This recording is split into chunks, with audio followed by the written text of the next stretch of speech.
So, Diane Ibisevich. That's correct. I'm saying that correctly. Okay. Yeah. So, Diane, I'm Nicholas. You know me a little bit. Yes. I'm more curious in learning more about you. Where were you born? I was born in the Swan Valley, Western Australia, about 20 miles north of Perth, which is the capital city. How long were you in Australia? 21 years. So, you had a nice experience in Australia. Oh, yes. You had some nice summers. A little hot in the summer, but it was a beautiful place. The weather is similar to San Diego. Right. I'm imagining surfing. Of course. Yeah. Waters are beautiful. It was a beautiful place. I wouldn't change my childhood for anything. Oh, that's lovely. Yeah, we had a great time. Good. Now, do you mind if I ask about your late husband? Sure, go ahead. Okay. What was his name? Michael. Michael. Mm-hmm. And is he the reason why you left Australia? Yeah, we got married. Okay. So his Michael's last name is the one that's hard to say. Ibisevich, yes. But Okay. he was from Western Australia also. Okay. His family lived about 3 miles away from where I lived. Interesting. So how did you meet? At a dance, was a bridesmaid at a wedding. Nice. And that's where we met. He had just come home from the war. Okay. And I could see this stranger. I knew everybody. Right. And that was it. You knew right then it was it love at first sight? Yes, it was. Oh, that's beautiful. We were married 69 years. What was Michael like? Oh, a very gentle man. Never got mad. Oh. He's very caring, very loving. He took care of just about everybody. He was started off as a bank teller, Okay. and when he retired, he was vice president of Wells Fargo. Yeah. He was obviously a hard worker then too. Oh, yeah. He loved woodworking. He made furniture. Huh. Yeah. What point in time did you two decide to leave Australia? About 3 weeks after we were married. Really? Wow.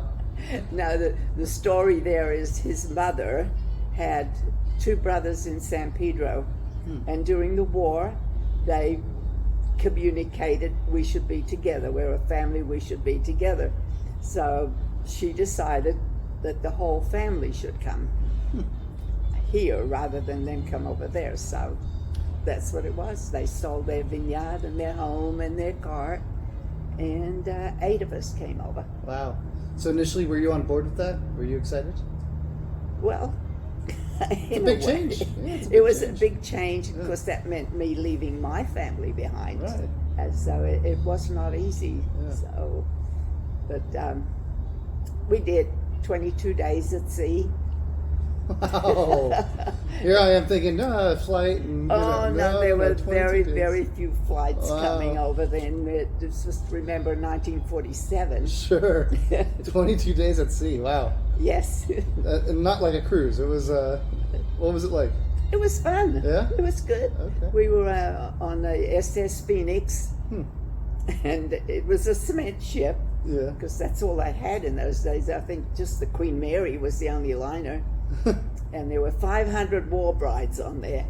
It was very difficult at the time because it was just after the war. There were no new homes being built at the time.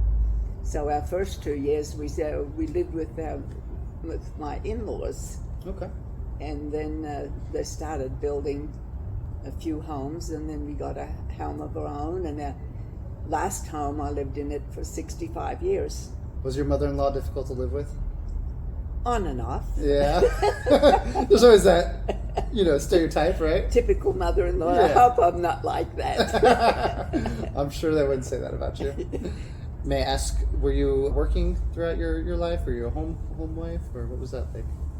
I was only 20, not even quite 21 when I left. No, I was mostly at school. School. Okay. Yeah, but it was a difficult time for us because my dad died and my mom remarried. So it was us 6 children left to take care of ourselves. So my sister and I did the housework and whatever, my eldest brother, and he was only 15 at the time. And he took care of the 2 vineyards we had and made wine. Wow. He was only 15 and he could make wine. Was it good wine? Oh, yeah. Oh, good. Yeah. Although I don't drink it. Yeah. Yeah, I had enough when I was a kid. Right. Well, you got your fill. Yeah. So that must have put on some kind of motherly type responsibilities on you as a kid. I Oh, imagine. absolutely. My the youngest brother was only 10. Wow. Yeah. But we did a good job. Good. They all turned out very well. Good. I'm Yeah. happy to hear that. We traveled a lot to different countries, and Tell me about your travels. What was your favorite destination? What is one destination that if you had to go right now, you'd be packing your bags? You'd go back. Switzerland. Switzerland. Yeah. The Alps. Yes. Really? It was absolutely beautiful. We enjoyed every trip we took. Yeah. We took a cruise, went to Hawaii, Boy. to Mexico, Isn't- Europe, England. Isn't that interesting how it's always it's always the vacations and the time when those are always the most memorable. Yes. It's important to remember to take that time and enjoy that time. Yeah. I love New Zealand. New Zealand, Oh, lovely green. things. Everything's Yeah. green. And it's mountainous for an island, right? Oh yeah, Yeah. yeah. But beautiful.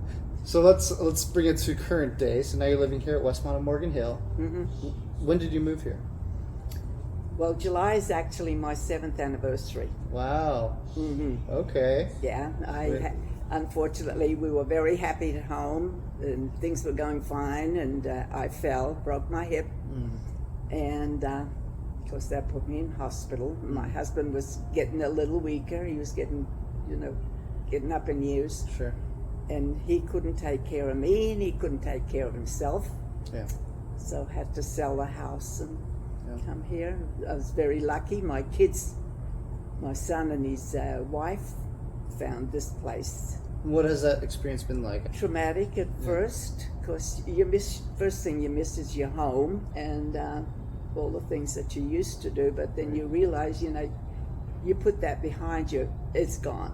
Right. Yeah, and but I've been extremely happy here. It's a beautiful place. It's home. It's homely. Yeah, and the people, the staff, couldn't be any nicer. Good. Yeah. And I found that you're rather social.